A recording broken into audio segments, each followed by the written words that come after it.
Fala pessoal, sejam bem-vindos, canal Nação Brasil no ar, começando mais um vídeo recheado de informações importantíssimas. Mas antes, inscreva-se agora mesmo no canal, deixe o seu like e compartilhe esse vídeo com o máximo de pessoas. Assim você vai estar me ajudando demais. Giro na tela e notícias a seguir.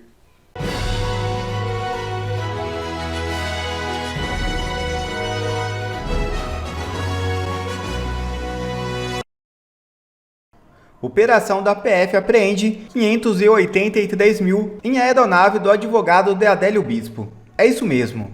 Uma operação da Polícia Federal resultou na apreensão de 583 mil em uma aeronave da propriedade do advogado criminalista Fernando Costa Oliveira Magalhães, nesta sexta-feira 16, no aeródromo Carlos Drummond de Andrade, em Belo Horizonte. O advogado, que já defendeu figuras como Adélio Bispo, autor do atentado contra o ex-presidente Jair Bolsonaro, e o ex-policial Marcos Aparecido dos Santos, o Bola, condenado pela morte de Elisa Samúdio, negou qualquer ligação com o montante apreendido. O dinheiro foi encontrado com 2 passageiros que chegaram de São Paulo em um bimotor da Embraer. A dupla foi detida para prestar esclarecimentos, pois não conseguiram comprovar a origem do dinheiro. Em junho deste ano, Magalhães já havia sido alvo de outra operação da PF. Naquela ocasião, ele foi investigado por suposta ligação com empresas de fachada criadas para lavar dinheiro de organizações criminosas, acusação que ele também negou. A investigação sobre a origem dos valores apreendidos segue em andamento pela Polícia Federal. E Bolsonaro participa de enorme motocarreata em Fortaleza, protegido com maleta à prova de balas. O ex-presidente Jair Bolsonaro esteve em Fortaleza no último sábado 17 para participar de uma motocarreata, em apoio ao deputado federal André Fernandes, candidato à prefeitura de Fortaleza. A participação de Bolsonaro no evento atraiu diversos apoiadores e lideranças políticas, reforçando a campanha do PL na capital cearense. Veja o vídeo.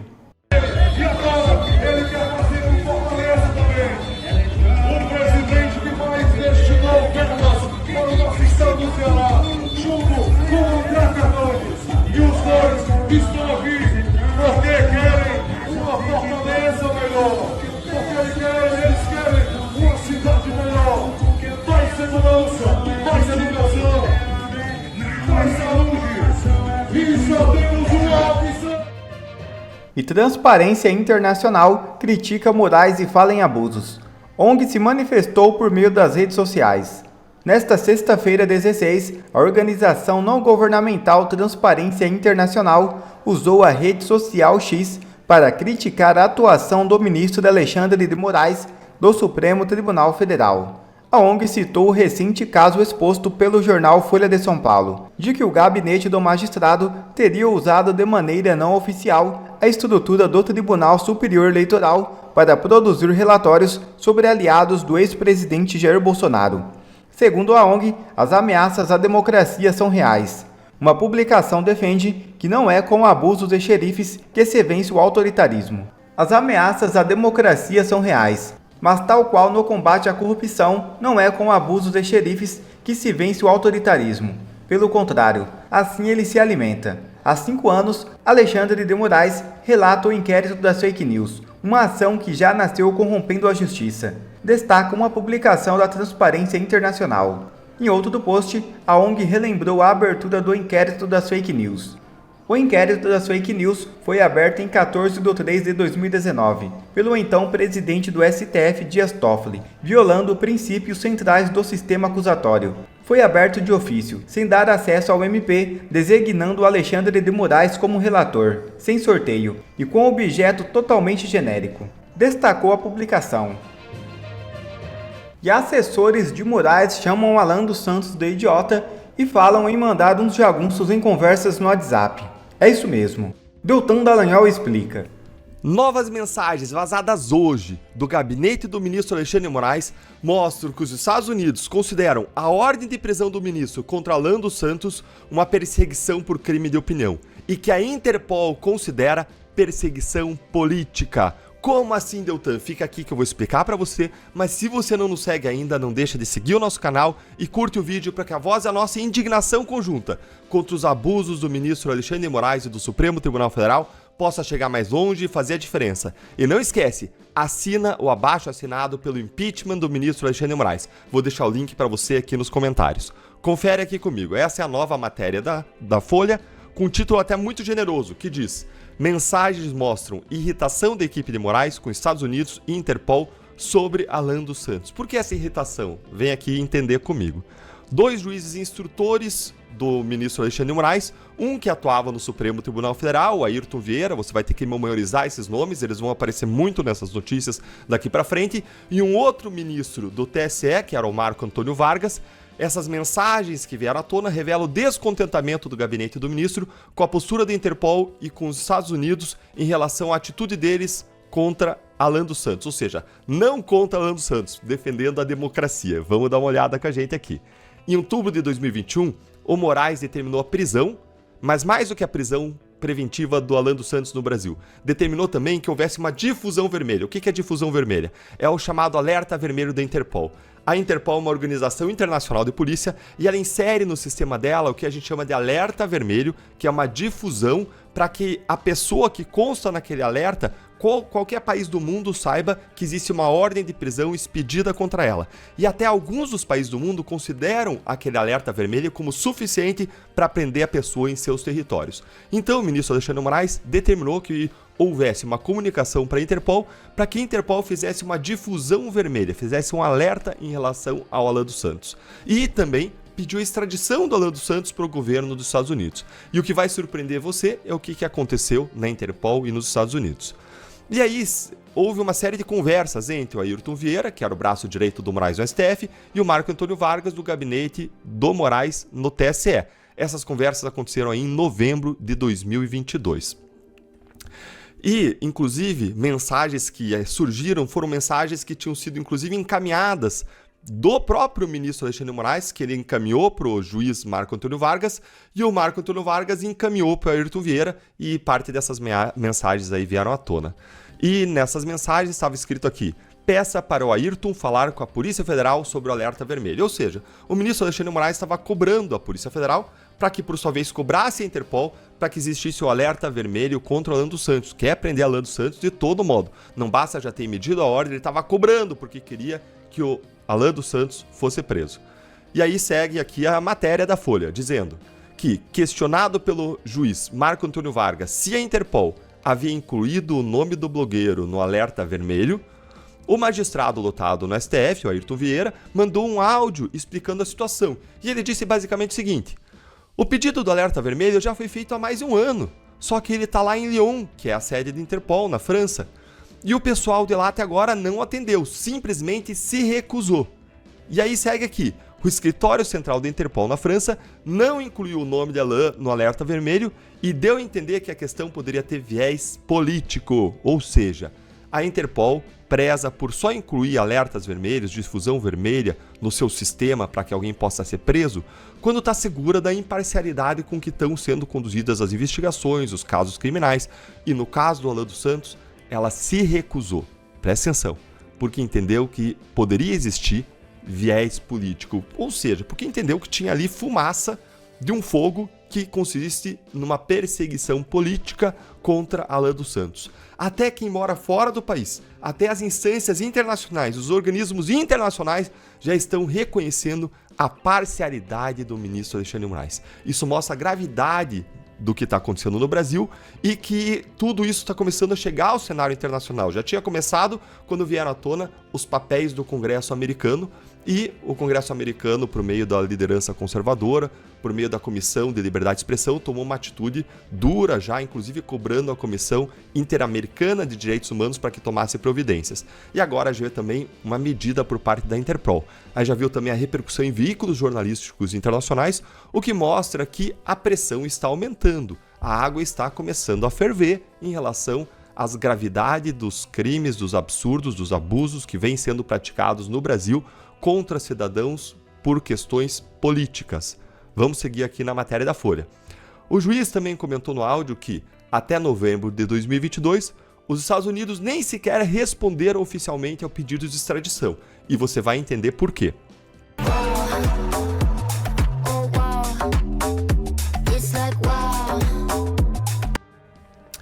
Tudo que poderia ter sido feito, nós fizemos. Nós seguimos o trâmite, disse um dos juízes aqui. Em outra mensagem, o juiz do TSE, o Marco Antônio Vargas, ele classificou a postura da Interpol e do governo dos Estados Unidos de sacanagem. Ou seja, os organismos internacionais são de sacanagem. Então não é eles que estão de sacanagem, não. Acompanhe aqui para ver quem que está de verdade de sacanagem. Ayrton em seguida afirmou: com certeza, por isso esse idiota do Alan dos Santos se sente livre para fazer o que faz. Gente, um juiz que vai fazer as sentenças, as decisões contra o Alan dos Santos, chamando ele de idiota, xingando, cometendo um crime contra a honra do Alan dos Santos.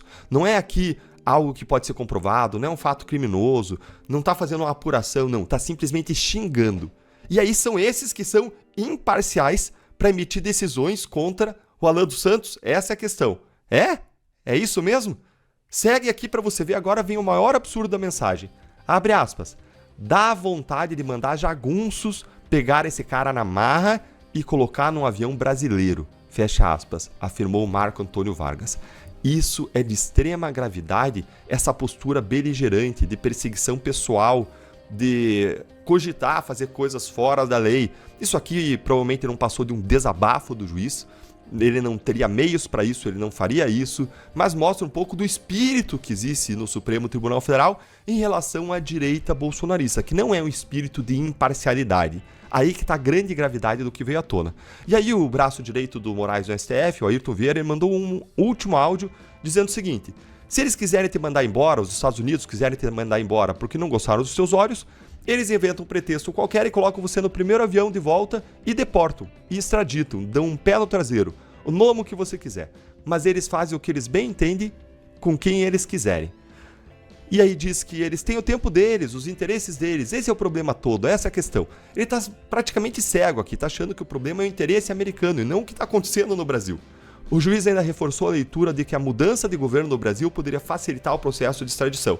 Ou seja, trazendo aqui uma questão aqui de atuação política para trazer o Alan dos Santos. Não uma atuação jurídica, que estava sendo feita, mas uma atuação política com uma última tentativa para trazer o Alan dos Santos. E como mostrou a Folha em março desse ano, segue a reportagem, o governo dos Estados Unidos comunicou ao Brasil que não extraditaria o Alan dos Santos. Por quê? Porque considera que o que está sendo feito contra o Alan dos Santos é uma perseguição por delitos de opinião, por crimes de opinião. Ou seja, estão criminalizando a opinião do Alan dos Santos, que, na ótica dos Estados Unidos, tudo o que ele fez, tudo o que ele falou está protegido pelo direito à liberdade de expressão.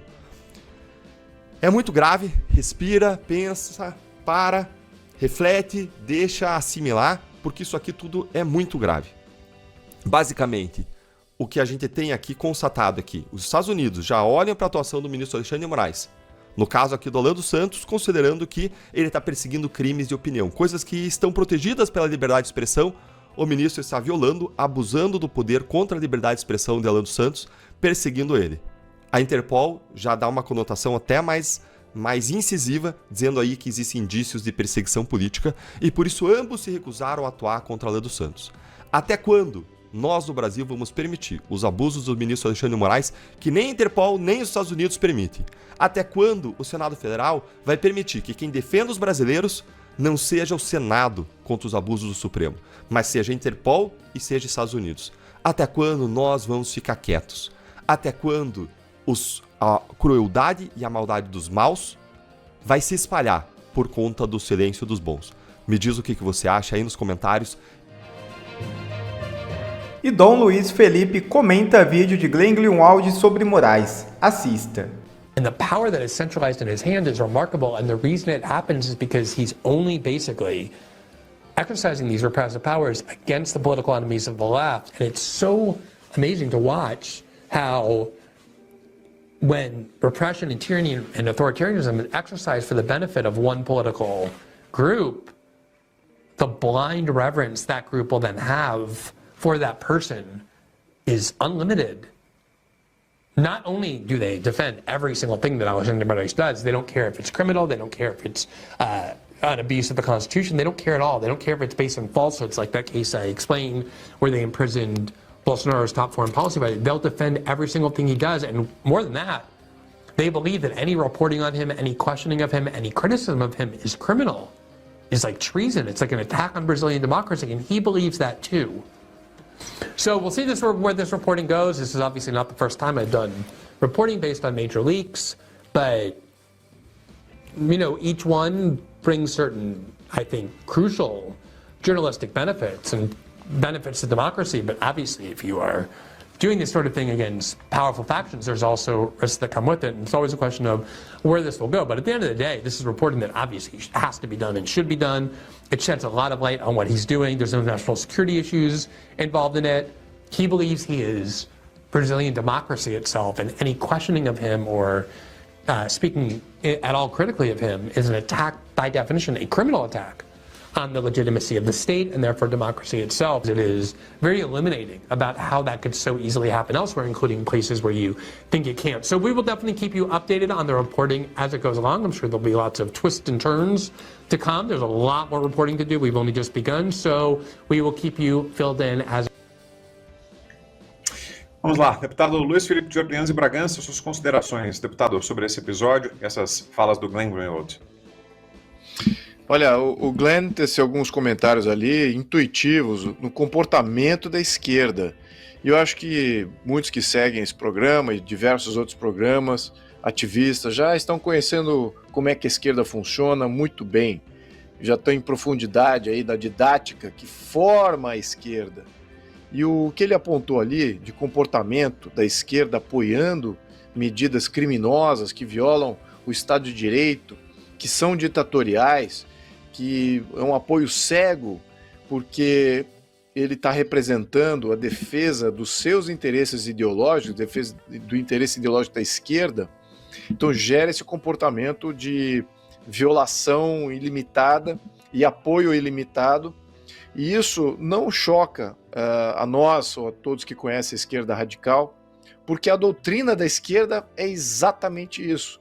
A doutrina da esquerda, ela condiciona os estudantes, sobretudo, os adolescentes, os estudantes, a acreditarem que toda situação normal, é opressora. Ela é contra a sociedade, ela é contra a democracia. Então, estados de coisas, como as coisas se apresentam, não é ideal, é opressor. E você precisa se revoltar contra isso. Então, até medidas ditatoriais são toleradas. É por isso que muitos deles são mobilizados a destituírem instituições legítimas, até situações amplamente democráticas, mas eles são condicionados a acreditar que aquilo não é democrático, que aquilo é ditatorial e merece uma punição à altura da opressão que aquela instituição gera. Falsamente, é claro, né?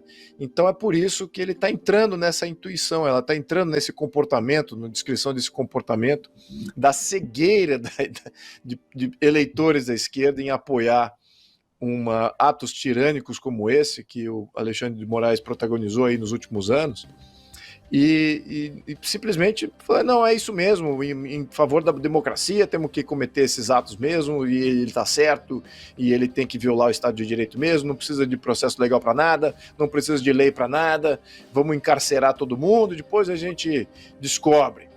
Ou seja, existe algo, é uma função mais de justiceiro acima da justiça, e é isso que a esquerda ela doutrina para isso, né? Até o ditador do proletariado, a função do ditador proletariado no marxismo, ele vem exatamente com essa moralidade superior a todas as instituições, e ele vem exatamente para acabar com o estado de coisas, concentrar todo o poder para depois ele, na sua magnânima consciência, fazer a distribuição total do poder e propriedade às comunas, né? Então essa que é a visão marxista. Então, agora que o Glenn Greenwald está discorrendo sobre isso, eu acho que está meio tarde no processo, né? Aqui deixando bem claro, porque eles já assumiram o poder, eles já estão no protagonismo agora, estão com a caneta, estão até com a Polícia Federal do lado, né? E estão querendo criar mais forças de segurança para dar mais força a essa instituição.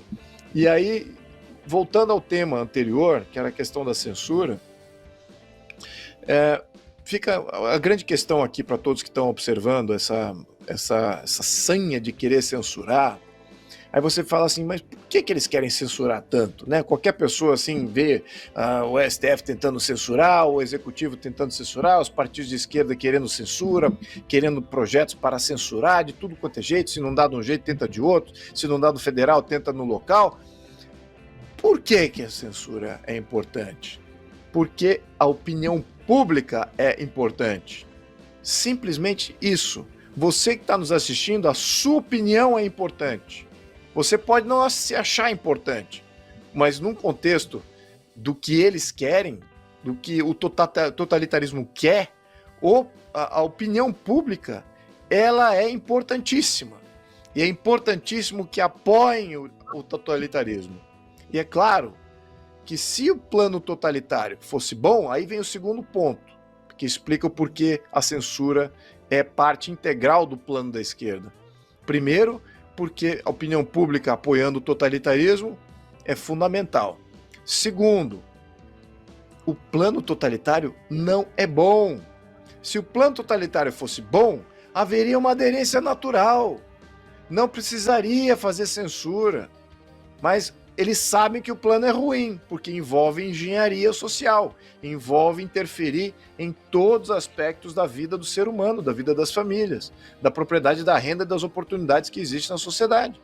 Eles sabem disso, que o plano é ruim para a sociedade, é bom para quem está no Estado, é bom para quem está no comando das coisas, mas quem está na sociedade é péssimo o plano. Veja o que aconteceu na Venezuela, onde milhões tiveram que migrar, fugir do país, outros milhões morreram de fome. E assim foi em todas as iterações comunistas.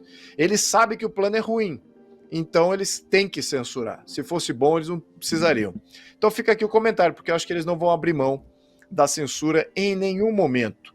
Em nenhum mês, desde da sua inauguração, o PT deixou de levantar essa bola da censura. Ela está sendo regurgitada desde o primeiro mês e viu que não tinha maioria, então ele tenta de outro jeito, tenta fazer jabuti nas propostas, tenta fazer de outros meios, talvez por questões econômicas e não por questões legais. Então, temos que prestar muita atenção, pessoal. Vocês são importantes, a sua opinião é importante, mantenha ela livre. Quer ver mais vídeos como este? Então inscreva-se agora mesmo no canal, deixe o seu like e compartilhe esse vídeo com o máximo de pessoas. Assim você vai estar me ajudando demais. Fico por aqui, um forte abraço e que Deus abençoe a todos. Brasil acima de tudo e Deus acima de todos.